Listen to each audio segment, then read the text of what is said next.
Welcome back to tempting balls, India's tasty and healthy recipes. నేను మీ సిరి Santosh. Tempting బాల్స్లో ఈరోజు నేను చెప్పబోతున్నాను పల్లి పకోడా. కరకరలాడుతూ ఈవినింగ్ స్నాక్ కింద ఎంత బాగుంటాయో కదా. కరెక్ట్గా చేస్తే మీకు హల్దీరామ్ స్టైల్ పల్లి పకోడా టేస్ట్ వస్తుంది. ఎక్కువ టైం కూడా పట్టదు, 10 నిమిషాల్లో అయిపోయే స్నాక్ ఐటమ్ ఇది.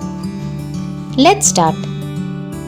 ఫస్ట్ ఒక మిక్సింగ్ బౌల్ తీసుకొని ఇందులో 1 కప్ వేరుశనగ పప్పులు వేసుకోండి. ఇందులో 1/2 కప్పు శనగపిండి, 1/2 కప్పు బియ్యపిండి, 1/2 టీ స్పూన్ పసుపు, 1 teaspoon salt, 1/2 teaspoon garam masala, 1/2 teaspoon ధనియాల పొడి, 1/2 teaspoon chaat masala, 1 teaspoon కారం వేసి మొత్తం ఓసారి బాగా కలపండి. ఇందులో కావాలంటే మీరు అల్లం వెల్లుల్లి పేస్ట్ కూడా వేసుకోవచ్చు, కానీ నేను ఇక్కడ వేయలేదు. ఇప్పుడు కొద్దిగా నీళ్లు చిలకరిస్తూ పిండి మొత్తం పప్పులకి కోట్ అయ్యేలాగా కలపండి. ఒకేసారి ఎక్కువ నీళ్లు పోసేయకండి, మిక్స్చర్ పల్చన అయిపోతుంది. నాకు ఇక్కడ 1/2 కప్ వాటర్ కరెక్ట్గా సరిపోయాయి. ఈ మిక్స్చర్ కొంచెం గట్టిగానే ఉండాలి, అలాగని మరీ గట్టిగా ఉన్నా మరీ పల్చగా ఉన్నా పప్పులకి పైన కోటింగ్ నిలబడదు. వీడియోలో చూపించినట్టు ఈ కన్సిస్టెన్సీలో ఉండాలి.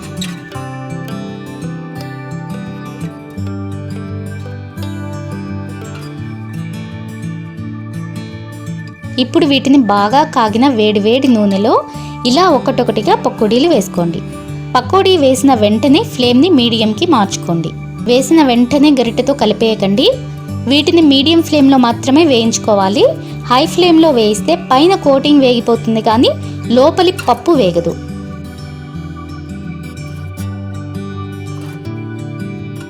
మరీ గోల్డెన్ బ్రౌన్ కలర్ వచ్చే వరకు కాకుండా ఇలా గోల్డెన్ కలర్ రాగానే తీసి టిష్యూ పైన వేసుకోండి.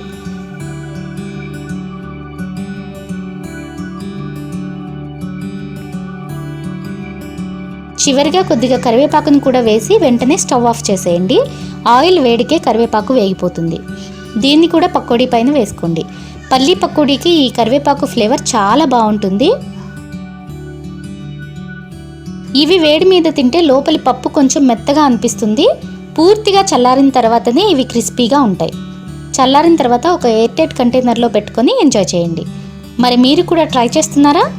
ట్రై చేసి ఎలా ఉందో మాకు కామెంట్ చేసి చెప్పండి. ఈ వీడియో నచ్చినట్లయితే లైక్ చేసి షేర్ చేయండి. టెంప్టింగ్ బాల్స్ యూట్యూబ్ ఛానల్ని సబ్స్క్రైబ్ చేసుకోవడం మాత్రం మర్చిపోకండి. మా ఫేస్బుక్ పేజ్ని కూడా లైక్ చేయండి. మరో కొత్త రెసిపీతో రేపు మార్నింగ్ 9:30కి మళ్ళీ కలుద్దాం. అంతవరకు ఈట్ హెల్దీ, స్టే హెల్దీ.